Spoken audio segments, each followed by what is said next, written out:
کس کی ہے اگر حفاظ اس طریقے سے قرآن پاک کی دھجیاں اڑا رہے ہیں تراویح کے اندر؟ پڑھایا آپ نے اس کو بہت اسپیڈ سے ہے اور آپ یہ سوچیں کہ وہ قاری سدیس کی طریقے سے قرات کرے۔ السلام علیکم ورحمۃ اللہ وبرکاتہ۔ دوستوں امید کرتا ہوں آپ خیریت سے ہوں گے۔ میں ہوں محمد مقصود قاسمی اور آپ دیکھ رہے ہیں باغ مدینہ یوٹیوب چینل۔ دوستوں سوشل میڈیا کے اوپر جب سے رمضان شروع ہوا ہے آپ حضرات نے دیکھا ہوگا کہ بہت ساری کلپ شیئر کی جا رہی ہیں کہ کہیں پر کوئی حافظ صاحب تراویح پڑھا رہے ہیں، ان کی ریکارڈنگ کر لی گئی اور اس کے بعد میں اس کو سوشل میڈیا کے اوپر شیئر کر دیا گیا اور یہ کہا گیا کہ دیکھو قرآن کی کس طریقے سے دھجیاں اڑائی جا رہی ہیں،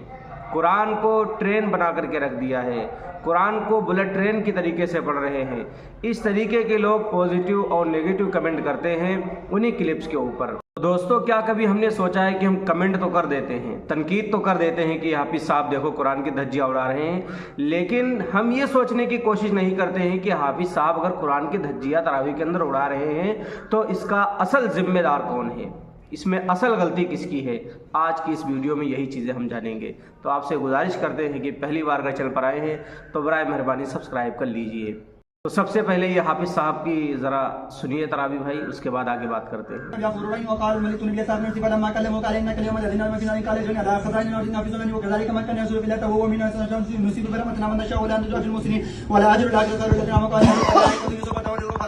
اس کلپ کو بھی خوب شیئر کیا جا رہا ہے واٹس ایپ کے اوپر، فیس بک کے اوپر، اور کہا جا رہا ہے، لکھا جا رہا ہے کہ کوئی بتائے کہ یہ کون سا پارہ چل رہا ہے۔ دوستو جیسا کہ میں نے بتلایا کہ آج ہم یہ جاننے کی کوشش کریں گے کہ آخر غلطی کس کی ہے اگر حفاظ اس طریقے سے قرآن پاک کی دھجیاں اڑا رہے ہیں تراویح کے اندر۔ دوستو بہت ہی معذرت کے ساتھ میں معافی چاہتے ہوئے بات عرض کرنا چاہتا ہوں کہ جیسا بچوں کو، جیسا طالب علم کو مدرسے کے اندر پڑھایا جائے گا ویسا ہی تو وہ پڑھے گا۔ اس میں طالب علم ہی کی غلطی نہیں ہے، اس میں اس حافظ صاحب ہی کی غلطی نہیں ہے، بلکہ غلطی اس استاد کی بھی ہے جس نے اس کو اس طریقے سے پڑھایا ہے، جس طریقے سے رٹا مروایا گیا ہے، جس طریقے سے اسے اسپیڈ کے ساتھ پڑھایا گیا ہے، حافظ اسی طریقے سے تراویح میں پڑھے گا۔ آپ اس سے کہیں گے حدر میں پڑھو، نہیں پڑھ پائے گا، یا تو قرات کرے گا یا پھر بلٹ ٹرین کی طریقے سے پڑھے گا، درمیانی سوچے گا کہ میں درمیانی آواز میں درمیانی قرات کر کے پڑھ لوں، نہیں پڑھ پائے گا، بھول جائے گا۔ آپ نے بھی غور کیا ہوگا اگر آپ حافظ ہوں گے تو آپ کو بھی تجربہ ہوگا، اگر آپ ایک استاد ہوں گے تو آپ کو بھی تجربہ ہوگا کہ اگر حافظ وہ غلطی کر رہے ہیں، بہت ہی اسپیڈ کے ساتھ قرآن پاک پڑھ رہے ہیں تو کہیں نہ کہیں دوستو غلطی ہماری ہے۔ جس طریقے کی تربیت ہم نے مدرسے کے اندر ان کی ہے، جس طریقے سے بچے کو ہم نے حفظ پڑھایا ہے، جس طریقے سے رٹایا ہے اور جتنی اسپیڈ کے ساتھ ہم نے سنا ہے اسی طریقے سے تو بچہ پڑھے گا۔ اور پڑھایا آپ نے اس کو بہت اسپیڈ سے ہے اور آپ یہ سوچیں کہ وہ قاری سدیس کی طریقے سے قرات کرے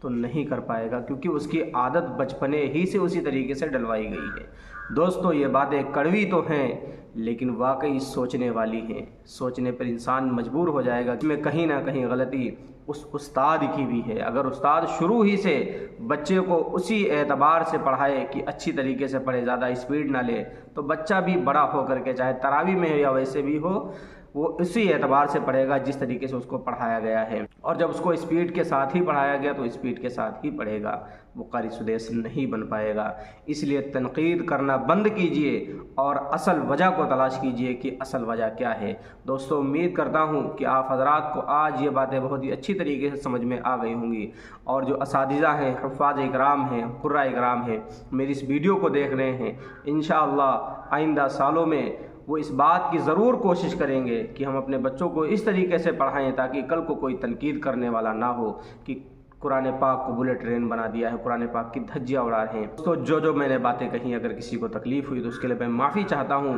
اور آپ سے گزارش کرتا ہوں کہ میرے ان باتوں کے متعلق آپ حضرات کا کیا کہنا ہے نیچے کمنٹ کر دیجئے، اور پہلی بار اگر چینل پر آئے ہیں تو برائے مہربانی سبسکرائب کر لیجئے۔ چلیے دوستو پھر ملتا ہوں انشاءاللہ جلدی کسی نئے ویڈیو میں کسی نئے ٹاپک کے ساتھ۔ السلام علیکم ورحمۃ اللہ وبرکاتہ۔